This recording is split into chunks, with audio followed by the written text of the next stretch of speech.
En la industria del entretenimiento coreano hay una decisión que cambió para siempre la historia de Corea. Los dramas históricos coreanos, conocidos como Saguk, son un género tremendamente importante en la construcción de la imagen de Corea, tanto para la audiencia nacional como para la audiencia internacional. Y es que si prestas un poco de atención a la producción de contenido de entretenimiento multimedia en Corea, te vas a dar cuenta que está dividido en dos. Por una parte, lo moderno y por otra parte, lo tradicional. Pero esto no siempre funcionó así. Hola, buenas tardes, Nita Nimnida, y hoy vamos a conversar sobre los Saguk, los dramas históricos coreanos y cómo hay una decisión que cambió para siempre la historia de Corea. Pero antes, viajemos al pasado. La primera película coreana con sonido fue estrenada en el año 1935 durante la ocupación colonial de Japón. Curiosamente, esta película fue del género Saguk, pero lo cierto es que no fue la primera de este género,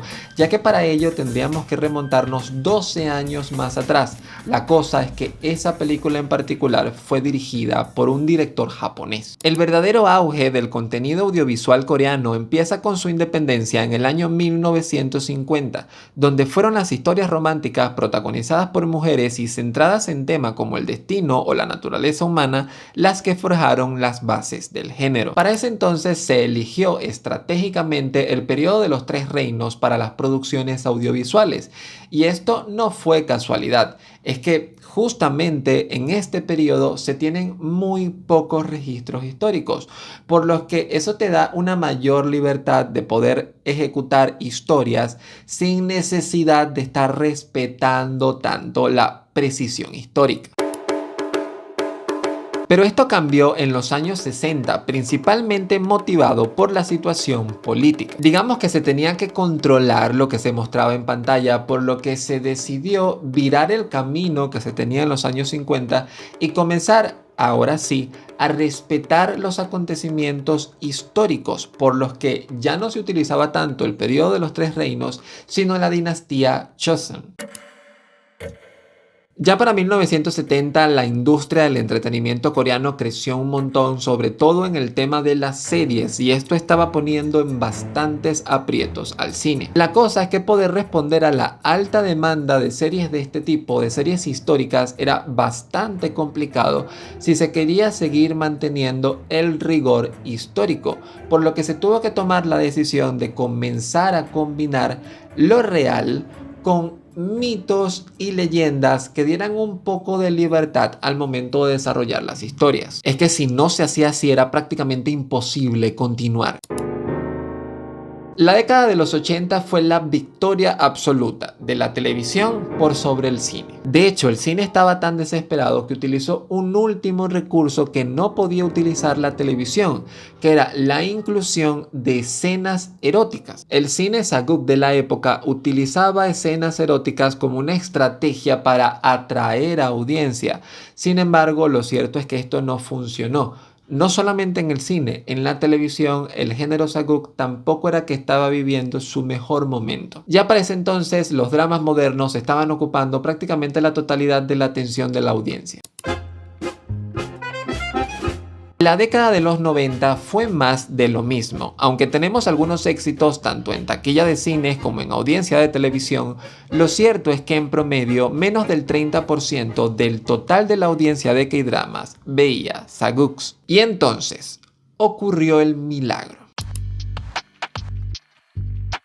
Para inicio de los años 2000 era bastante claro que los jóvenes preferían ver K-dramas modernos.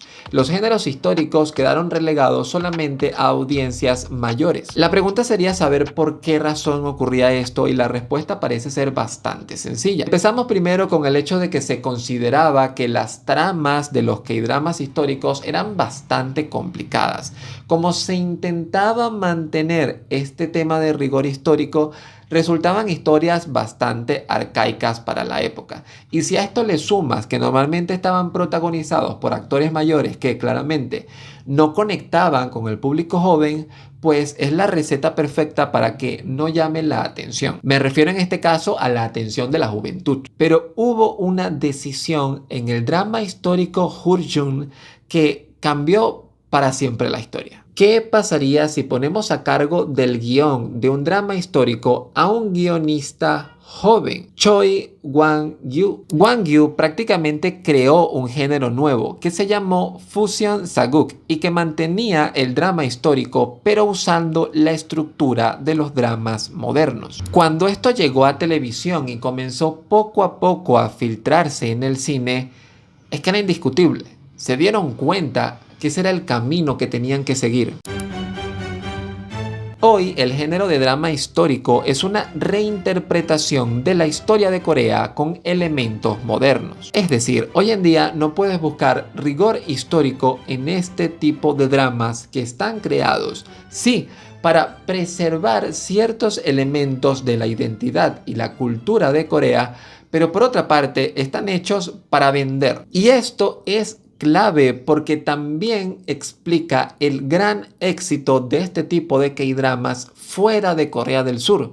Porque piénsalo, no es normal que un K-drama que tiene que ver con historia, que normalmente la historia suele ser vendida como algo aburrido, tenga éxito afuera, cuando es algo que ni siquiera tiene que ver con mi cultura y que yo ni conozco. ¿Para qué querría verlo? Y es que a todo esto le sumamos una última genialidad al proceso de producción de los Saguk. Si has tenido la oportunidad de ver K-dramas históricos, es muy probable que notaras que sí, que se ambientan estéticamente en estas épocas anteriores a la Corea que conocemos actualmente. Pero seguramente has notado que se visibilizan ciertas cuestiones y problemáticas que son contemporáneas. Justicia, corrupción, igualdad de género son temas que ten por seguro que hace 500 años en el reino de Joseon no se discutían ni eran tan visibilizadas. Sin embargo, estamos viendo que este tipo de elementos modernos están presentes en dramas históricos,